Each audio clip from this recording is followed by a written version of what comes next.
গরুগুলো রেস্টে আছে। ওরা ছিল প্রচুর রোদ্রে, ঘাস খাচ্ছিল। সেখান থেকে কিছুক্ষণ আগে ওদের ছায় আনা হয়েছে।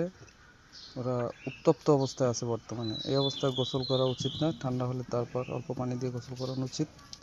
তাহলে গরুর স্বাস্থ্য ভালো থাকে, না হলে এই রোদ্রে শরীর অনেকটা কড়া হয়ে যায়, বিভিন্ন রোগবালাই হয়। ইতিমধ্যে এটারে এক ধরনের জ্বর আসছিল, মুখ থেকে লালা পড়ছিল, কিন্তু আল্লাহ অল্পতেই সুস্থতা দান করেছেন, সুস্থ হয়েছে 3 দিনের মধ্যে। এই এছাড়াও আরও একটি গরু আছে, এটা হচ্ছে আমাদের গাভী গরু। এটা প্রেগনেন্টের বয়স হচ্ছে 5 মাস। কিছুদিনের ভিতরই এটা,